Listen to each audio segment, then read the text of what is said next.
नमस्कार दोस्तों, वी के नॉलेज इलेक्ट्रिकल में आप सभी का स्वागत है। दोस्तों, राजस्थान टेक्निकल हेल्पर जयपुर विद्युत वितरण निगम लिमिटेड ने ज्वाइनिंग दे दी है। जोधपुर और अजमेर भी जल्दी ही आपको ज्वाइनिंग दे देंगे। तो जिस डिस्कॉम में आप सेलेक्ट हुए, बस तैयारी कीजिए ज्वाइनिंग की। जयपुर डिस्कॉम का कल आ गया है, तो ज़रूरी डाटा क्या है वो मैं आपको बता देता हूँ। बस इसी हिसाब से कुछ डेटा आप तैयार कर लीजिए। फर्स्ट ऑफ ऑल देखो, ये ज्वाइनिंग देने में बहुत जल्दी कर रहे हैं। इनका 26 तारीख 27 तारीख लास्ट था और 28 को इन्होंने निकाल दिया, क्योंकि वही है ना कि मेन तो पोस्टिंग प्लेस होता है, वो पहले से फाइनल हो ही गया, तो ज़्यादा कोई इशू फिर इसमें रहता ही नहीं है क्या। देखो, पोस्ट का नाम लिख दिया है और पेमेंट लिख दी है। खैर वो तो बाद की बात है। 13,550 रुपये आपको फिक्स पेमेंट मिलेगी। इसमें से भी 12% CPF कट जाएगा, यानी इसका 88% आपको मिलेगा। वो बाद की बात है। अभी बात करते हैं ज्वाइन करना कहाँ है और क्या करना है।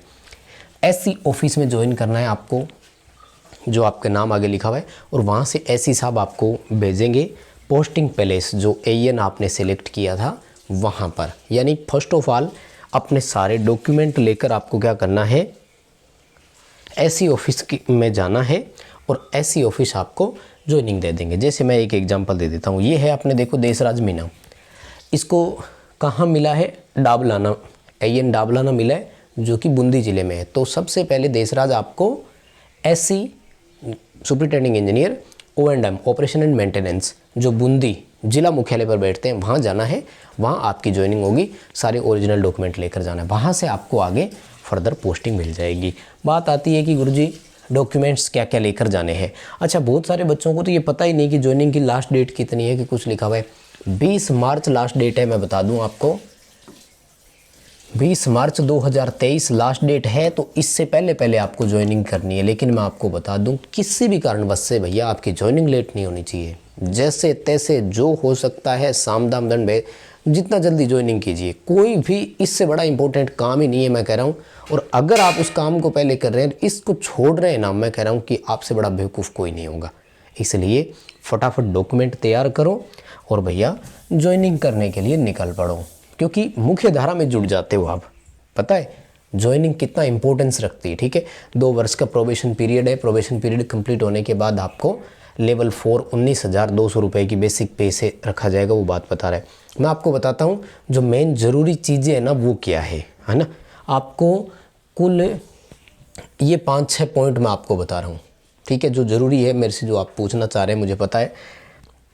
एफिडेविट के बारे में 2 स्टाम्प लेकर जाने, 500 रुपये के होंगे।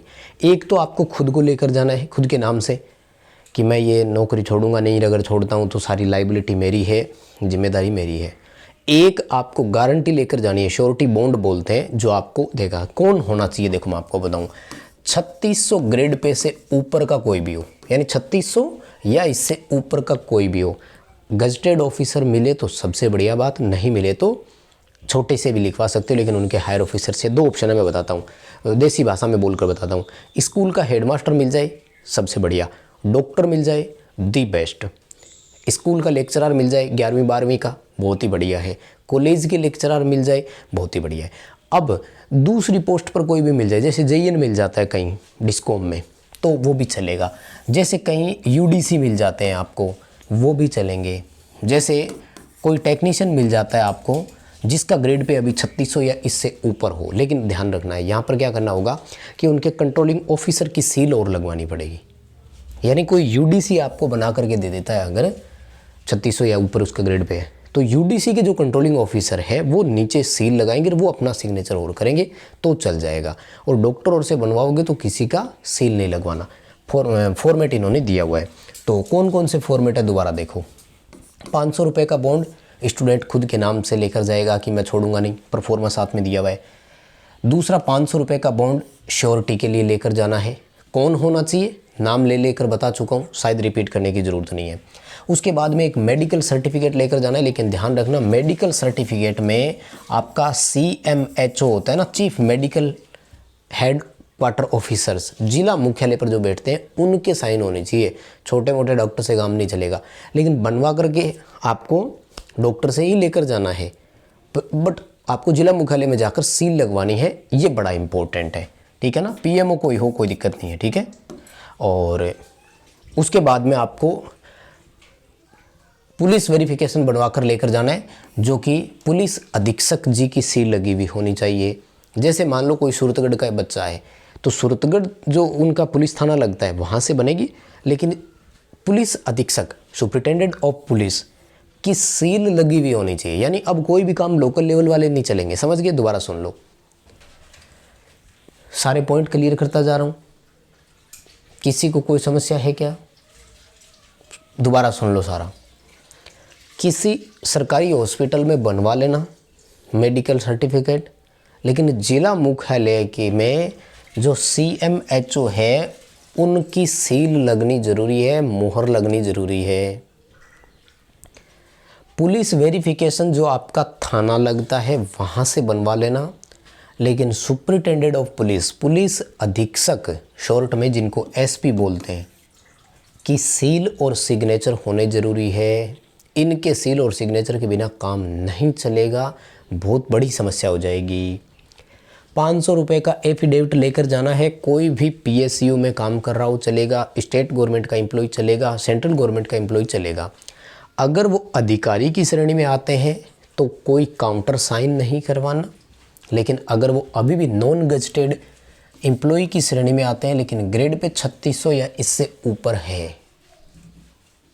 तो उस पे उनके कंट्रोलिंग ऑफिसर की सील और सिग्नेचर भी होने ज़रूरी है। ये ध्यान से समझ लेना। और क्या रह गया, ये जो दोनों बॉन्ड है ना, इन पर 2-2 विटनेस आपको चाहिए, साक्षी जिनको गवाह बोलते हैं, यानी 4 गवाह की ज़रूरत पड़ेगी। कोशिश करें कि ये चारों ही गवाह अलग अलग हो। कई बार बच्चा क्या करता है कि इस पर भी वही दोनों गवाह विटनेस यूज कर लेता है, इस पर भी उन्हीं दोनों विटनेस को यूज कर लेता है। तो आपको ये नहीं करना है। कोशिश करें कि 4 गवाह मिल जाए आपको अलग अलग, ठीक है। ये 3600 ग्रेड पे और इससे ऊपर वाला आपका नॉन पर्सन नहीं होना चाहिए, अननोन ही होना चाहिए। यानी किसी के फादर अगर बड़ी सर्विस में है तो भी आप उनसे नहीं बनवा सकते, ये ध्यान रखना। सबसे बढ़िया है गांव में स्कूल के हेडमास्टर जी मिल जाए। 2 लाख रुपए तक का है छोड़ने के लिए, मैक्सिमम 2 लाख है। अगर कम रह जाते हैं तो सिर्फ उतने ही पे करने हैं जितने आपने लिए हैं, लेकिन अधिकतम 2 लाख है। जैसे आपने सैलरी उठाई और उसका इंटरेस्ट वगैरह जोड़ करके 2,20,000 हो जाते हैं तो आपको 2 लाख ही पे करने। अब देखो 2 लाख रुपए बहुत बड़ी रकम होती है। कोई भी बंदा साइन करने से पहले सोचेगा, देखो आप भी अगर करोगे तो सोचोगे। तो फर्स्ट ऑफ ऑल जो अननोन पर्सन साइन करेगा आपको उनमें कॉन्फिडेंस में लेना ज़रूरी है, उनको आपको विश्वास में लेना होगा। वो आपकी जिम्मेदारी है कि आप उन्हें कैसे लेते हैं, ठीक है। और तो शायद ही कोई पॉइंट बचा हो, मुझे लगता है मैंने सारे पॉइंट क्लियर करवा दिए। इसमें देखो ये 6ठा पॉइंट है ना, इस 6ठे पॉइंट में इन्होंने स्पष्ट लिख रखा है कौन कौन हो।